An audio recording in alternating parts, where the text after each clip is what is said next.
What's going on, guys? It's Jimmy here. Welcome to our daily show where we discuss everything going on here in our country, in Washington, D.C., and everything you need to know about on a daily basis. Money, investing, the stock market, the fourth stimulus package update, stimulus check update, and daily news. If you haven't subscribed to our YouTube channel yet, make sure to click the subscribe button down below. It's completely free to do so you don't miss out on new videos that come out here on our YouTube channel every day at 10 a.m., 3 p.m., and 8 p.m. Eastern Standard Time. I will keep you up to date here. And thank you so much for hitting the like button for us. As always, you guys are amazing.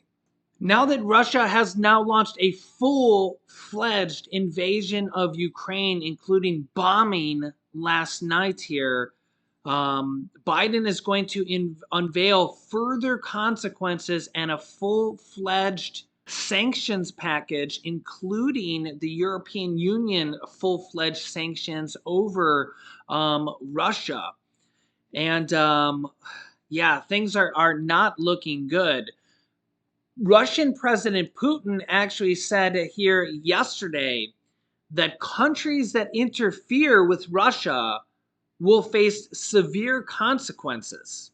Russian President Putin said in a speech that when he announced this military operation in Ukraine, that countries that interfere with Russian actions will, quote, face consequences that you have never seen. Russia then almost immediately launched the invasion into Ukraine. Russia says this operation is to protect citizens from Ukraine aggression and to demilitarize the country. Yeah. He also says that he doesn't plan to occupy Ukraine, if you believe that. He just plans to remove their military. And then I guess he plans to leave. I find that highly unlikely. You can let me know your thoughts that he's going to do this whole operation and then just leave Ukraine. I find that highly unlikely, but you can let me know your thoughts here in the comments. But he says he does not plan to occupy Ukraine. But remember, he also said a few days ago that he was withdrawing troops from the border. Remember that? That was a hoax. Yeah, it's just this whole thing is a nightmare, especially for imagine the people in Ukraine. There's people trying to flee the country and to flee the city of Kyiv, and there's traffic jams for miles, just complete deadlock. And also there's people trying to get their money out of banks and can't. Yeah, imagine being there. Imagine if you were there. Wow. My thoughts and prayers go out to everybody there dealing with this. It would just be something you would never want to have to live with. President Biden said on Twitter here, Russia alone is responsible for the death and destruction this attack will bring. And the United States and its allies and partners will respond in a united and decisive way. The world will hold Russia accountable. Yeah, a lot of people thought that this wouldn't happen. What has now officially happened. And unfortunately, the whole world is dealing with the fallout here. Stock market's plummeting. The price of oil up to $100 a barrel, maybe going even higher now. And unfortunately, everybody's kind of bearing the economic fallouts of this. Russia, especially, their stock market dropped by 50%. Yeah, and their dollar, the Russian dollar, the ruble, is actually dropping significantly as well. They're actually dealing with the worst economic. In fact, you got to really think, is this really worth it for them? And how long these sanctions are going to go on from the whole European Union, from NATO, all the NATO countries, not just the U.S. We got Australia, Japan, Canada, Germany. Germany has shut down the pipeline between Russia and Germany. So many different countries are imposing sanctions on Russia. Is it really worth it for them? And remember, Ukraine's going to try to fight back. I mean, their military is a fraction of the size of Russia. I don't know how long that's going to last, but Ukraine doesn't want to do this. I mean, they're fighting back. Yeah, they actually had a call to arms for Ukraine. Said anybody that can help defend in their country, anybody should help defend their country. Yeah, and here's why it could affect the United States and Americans even more. This is from Fox News. Listen to what they have to say. Check this out. Let's now bring in Rebecca Koffler, who is a U.S. intelligence expert born in Russia. And Rebecca, I'm just looking at a map of Ukraine right now and the explosions that have been heard around the country in Kharkiv, Mariupol, Odessa, and Kyiv. That means that there are explosions in the north, east, south, and central Ukraine. Are you surprised by the strategy from Vladimir Putin? And what is his next move?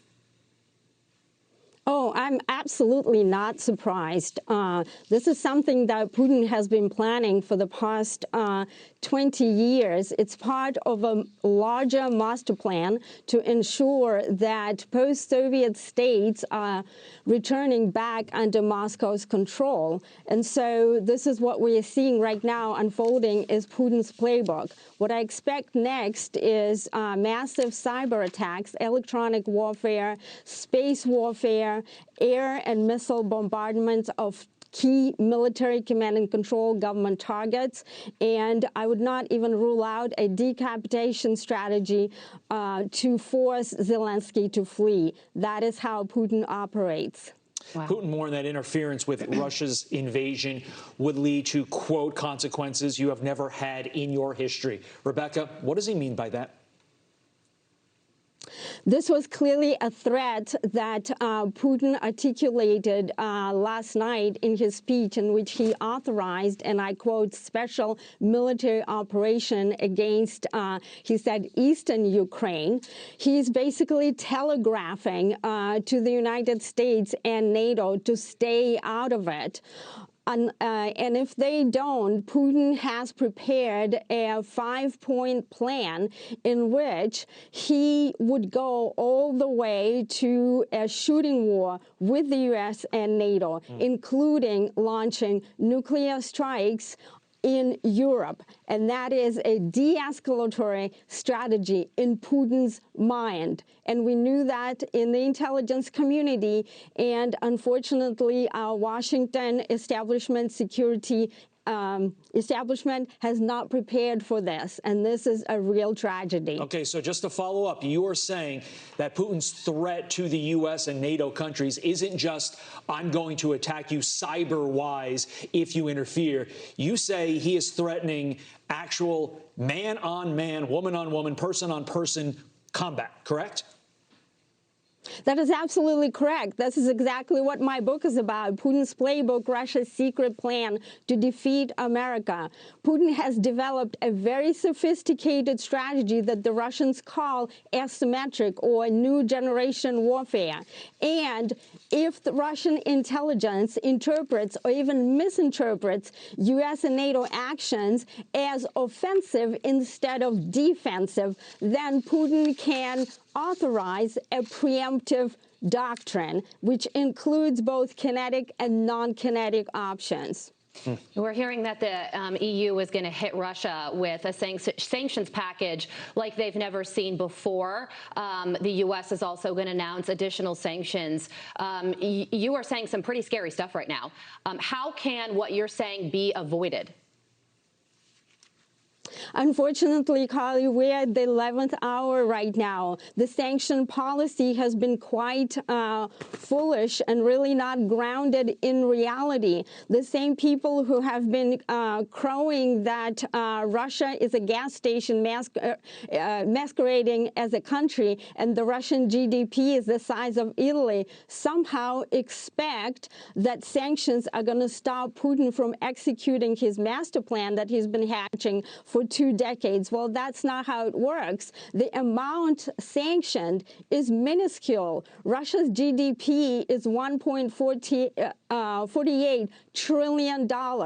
And this is not something that is going to make a difference. And besides, Putin has been sanction-proofing his economy ever since the first sanctions hit Russia back in 2014 after he chopped off Ukraine's Crimea. Okay, Rebecca, then what does stop Putin at this point? At this point, unfortunately, short of risking going to war with Putin, I am very I'm very worried to say that nothing will stop him because, again, Putin has been preparing for 2 decades for this, and he's been watching very carefully U.S. operations for the past 2 decades in Iraq, Afghanistan, Kosovo, and they have concluded that every aspect of our warfighting style is highly dependent on technology. And they have developed a strategy that includes cyber and space warfare. Yeah, so let me know your thoughts about what she said there. And those were kind of my thoughts that I said earlier, is that to what end? What end does this go to? Putin seems to be undeterred by anything, by any sanctions. I mean, his economy's taken a huge hit. I mean, their stock market's down by 50%, which affects him, affects his entire, GDP and everything. I mean, all the, companies in his entire country. I mean, that definitely affects their monetary flow. Their banks are getting assets frozen, and I mean, there's huge amounts of things here. Americans are being affected too. The price of gas is going up across the world. Inflation's probably going to go up here in relation to that. Our stock market's going down, and I mean, is this the start of? I mean, obviously, this is the start of war over there, but to what end does this happen? I mean, to what end does this stop, right? Um, Let me know your thoughts here. I mean, you just heard what she had to say. I mean, how big does this get? I mean, yeah, it's really tough to kind of think this one through. Yeah, it's really a tough one here. I mean, it honestly does seem like everybody's against Putin, really, except for China. China has kind of backed Putin before. They are kind of allies a little bit, but it doesn't seem like too many other people really back up Russia at this point. Um, yeah. And then you also kind of got to wonder, we've had some experts say that this could push inflation to 10% here in the US. The last reading was 7.5%.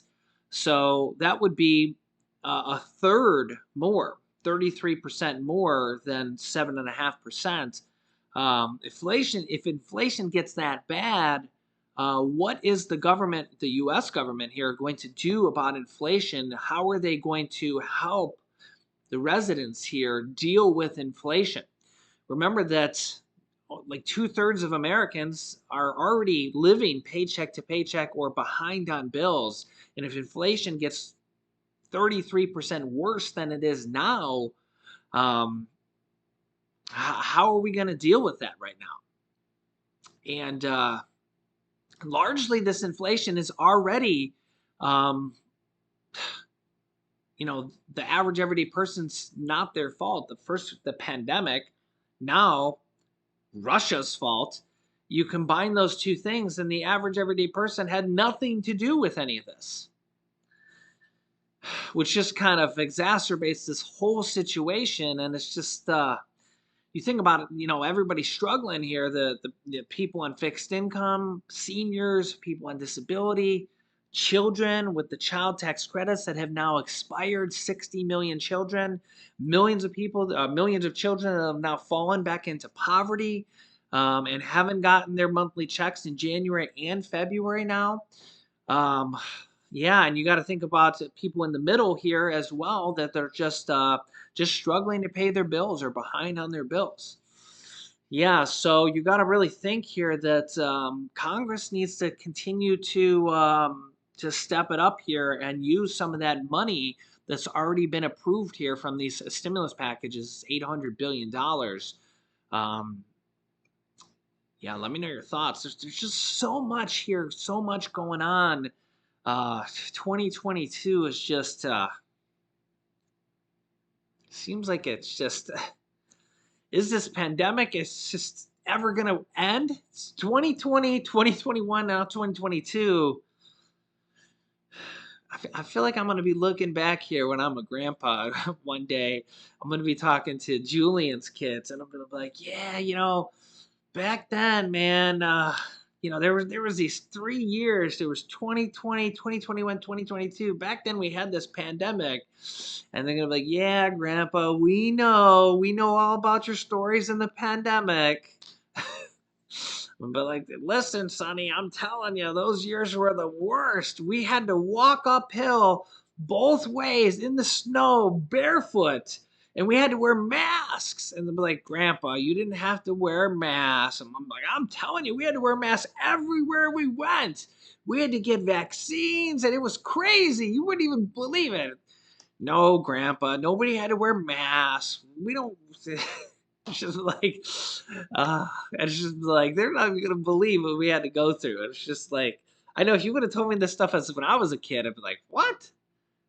Like you can't make this stuff up, right? It's just, and I know, like you would have if you would have told me that as a 10-year-old going in middle school, I'd be like, no way. It wouldn't even have made sense.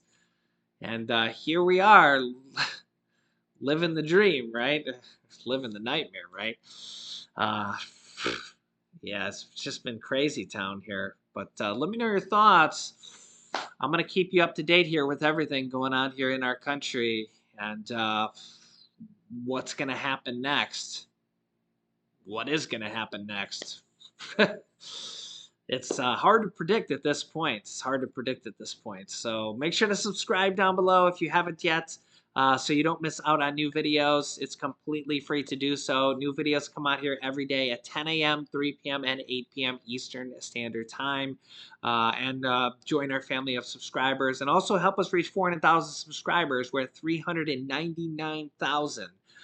So join now before we get there. So, and I'll keep you up to date here. You can click here to watch my newest video next. And this video is a new video I just did about new stimulus money coming out for SNAP benefits, pandemic EBT benefits, and for Social Security. So click on one of those videos next. Thanks for watching, guys, and I will see you in the next video.